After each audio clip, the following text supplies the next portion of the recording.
Hello my dear friends, welcome to my YouTube channel. My name is Hardik Malhotra और आज हम इस वीडियो के अंदर हरियाणा पब्लिक सर्विस कमीशन में जो असिस्टेंट प्रोफेसर एग्ज़ाम होने वाला है जून के अंदर, उसमें कौन से ऐसे क्वेश्चन हैं जो इम्पोर्टेंट हो सकते हैं, जो प्रीवियस ईयर्स में भी आ रखे हैं अलग एग्ज़ाम में। आज हम उनको डिस्कस करने वाले हैं। तो चलिए चलते हैं नेक्स्ट स्लाइड में और देखते हैं हमारे क्वेश्चंस को। तो जो हमारा फर्स्ट क्वेश्चन है वो है the coexistence and cooperation between the formal and informal financial sector is commonly referred to as. मतलब ये जो हम फॉर्मल फाइनेंशियल सेक्टर और इनफॉर्मल फाइनेंशियल सेक्टर का कोऑपरेशन के बारे में बात करते हैं, तो इन चारों ऑप्शंस में से कौन सी टर्म है जो इसको सही तरीके से डिफाइन कर रही है या जिसमें हम इसको बोलते हैं, वो है फाइनेंशियल डुअलिज्म। ये जो क्वेश्चन है ये यूजीसी नेट एग्जाम 2023 के अंदर आ रखा है और इसका आंसर जो है वो अभी मैंने बताया कि फाइनेंशियल डुअलिज्म इसका बनेगा। तो अब हम बात कर लेते हैं एक बार, जो फॉर्मल फाइनेंशियल सेक्टर होते हैं वो क्या होते हैं। ये एक रेगुलेटेड, ट्रांसपेरेंट और एक ऑफर्ड स्ट्रक्चर सर्विसेज प्रोवाइड करते हैं, जैसे कि बैंक और इंश्योरेंस कंपनीज। इसके अलावा जो इनफॉर्मल फाइनेंशियल सेक्टर है इसके अंदर क्या होता है, ये कोई भी स्ट्रिक्ट रेगुलेशंस के साथ काम नहीं करते हैं। ये एक फ्लेक्सिबल ऑफरिंग प्रोवाइड करते हैं, एक ट्रस्ट बेस्ड सर्विसेज देते हैं, जैसे कि money lenders and saving groups. हम जो क्वेश्चन कर रहे हैं इसके साथ साथ आप अपने आंसर्स को भी नोट करते जाइए कि आपको ये आंसर्स आ रहे हैं या नहीं। ये जो मैं क्वेश्चन की सीरीज करवा रहा हूँ इसके अंदर हम various type of Indian exams जहाँ पर कॉमर्स सब्जेक्ट का पेपर होता है, जैसे कि असिस्टेंट प्रोफेसर या किसी स्कूल लेवल का, तो हम उन क्वेश्चंस को यहाँ पर डिस्कस करते जा रहे हैं। तो आप इनको नोट करते जाइए अपने पास और आखिर में कमेंट सेक्शन में अपने आंसर्स को जरूर बताइएगा कि आपके आंसर्स कितने करेक्ट बन रहे हैं। इससे पहले हमने एक और वीडियो बना रखी है जिसको आप देख सकते हैं, मैं आई बटन में आपको डाल दूंगा। सेकंड क्वेश्चन बन रहा है हमारे पास, there are the four components of Indian financial system. जो हमारा इंडियन फाइनेंशियल सिस्टम है इसके चार ऐसे कंपोनेंट्स हैं जिसके बेसिस पे हम फाइनेंस के बारे में बात करते हैं, जिसमें पहला है फाइनेंशियल इंस्टीट्यूशन, सेकंड है हमारा फाइनेंशियल मार्केट, तीसरा है हमारा फाइनेंशियल सिक्योरिटीज और चौथा हमारा जो मेन कंपोनेंट है वो क्या बनता है। तो हमारे पास चार ऑप्शन है। हम कंफ्यूज हो सकते हैं कि फाइनेंशियल अकाउंटिंग भी हो सकता है, फाइनेंशियल मैनेजमेंट भी हो सकता है, फाइनेंशियल सर्विसेज भी हो सकता है, बट जो आंसर इसका सही है वो है हमारा फाइनेंशियल सर्विसेज। ये जो क्वेश्चन है ये DSSB PGD कॉमर्स एग्जाम में पूछा गया था। तब चलते हैं नेक्स्ट क्वेश्चन की तरफ। नेक्स्ट क्वेश्चन हमारा आ रहा है, the share capital of RRB is subscribed by central government, state government and sponsor bank in the ratio. तो आपको इस तरह की रेशो जरूर पूछी जा सकती है RRB की। तो शेयर कैपिटल कौन सब्सक्राइब कर रहे हैं, किस तरीके से कर रहे हैं।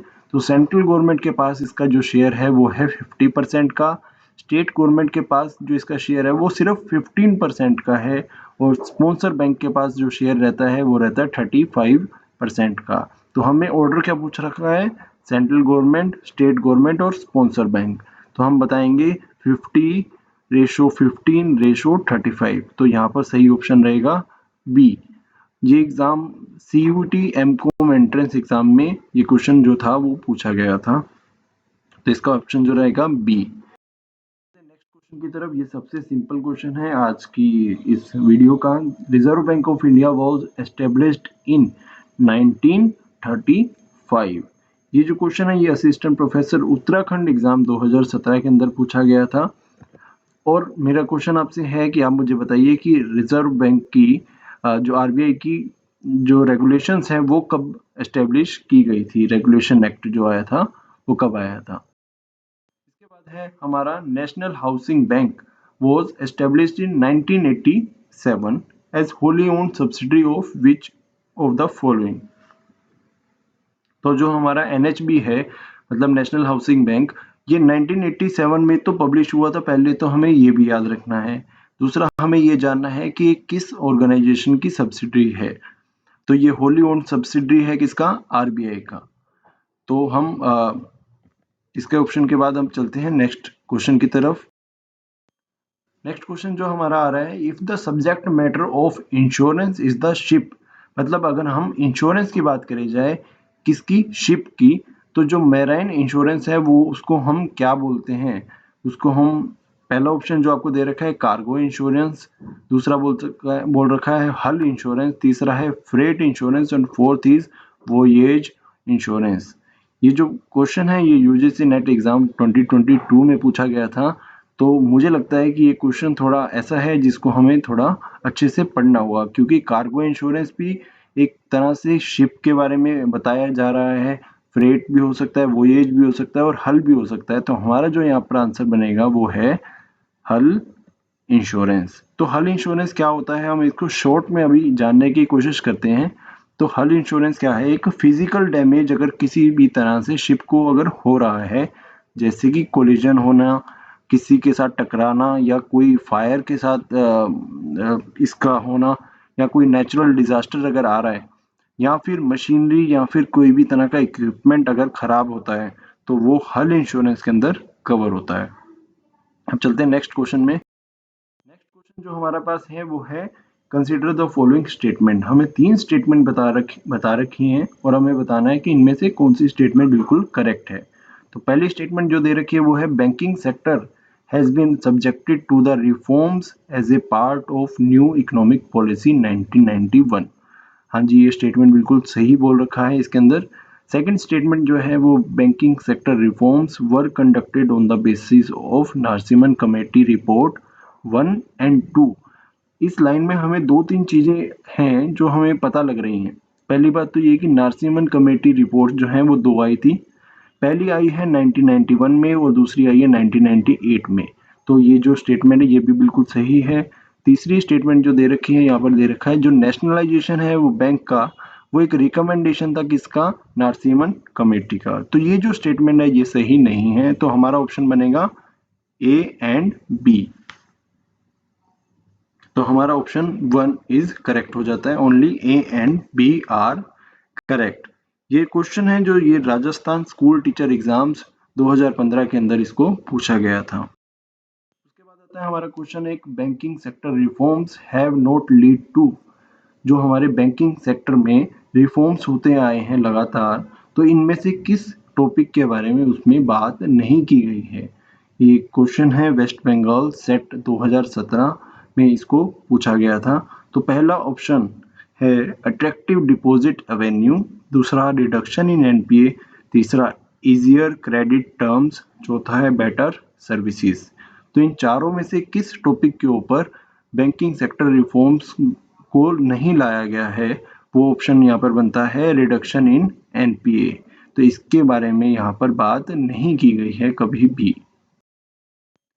उसके बाद जो नेक्स्ट क्वेश्चन बन रहा है हमारा है the first report of Narasimham committee for the banking sector reforms was presented.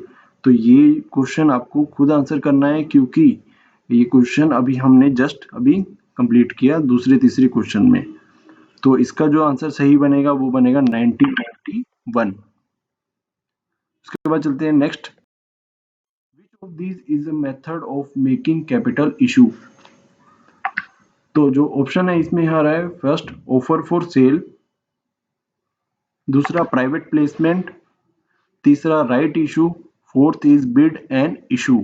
तो इन चारों में से जो सही ऑप्शन बन रहा है वो बन रहा है हमारा offer for sale, private placement और राइट इशू। तो हमारा ऑप्शन यहाँ पर आ जाएगा डी 1, 2 एंड 3। ये जो क्वेश्चन है ये DSSB PGT कॉमर्स एग्जाम में पूछा गया था, तो इस तहत ये काफी इंपॉर्टेंट क्वेश्चन बन जाता है। उसके बाद चलते हैं नेक्स्ट क्वेश्चन के बाद, in primary market property of share which made it easy to sell newly issued securities is considered as, इसको हम क्या बोलते हैं। तो पहला ऑप्शन है मनी फ्लो, दूसरा है लार्ज फंड्स, तीसरा है decreased liquidity, fourth is increased liquidity. तो जो इसका आंसर रहेगा वो सही है इंक्रीज्ड लिक्विडिटी। इसी के साथ हम वीडियो को एंड करते हैं। Thank you so much for watching. अगर आपने अभी तक मेरे चैनल को सब्सक्राइब नहीं किया है तो इसको जरूर सब्सक्राइब कर लें। वीडियो अगर अच्छी लग रही है तो इसको लाइक करें, अपने फ्रेंड्स के साथ शेयर करें, और इसके साथ साथ हमने जो भी और वीडियोस बना रखी हैं आप उनको भी ज़रूर वॉच करें एक डेप्थ नॉलेज के लिए। Thank you so much for watching.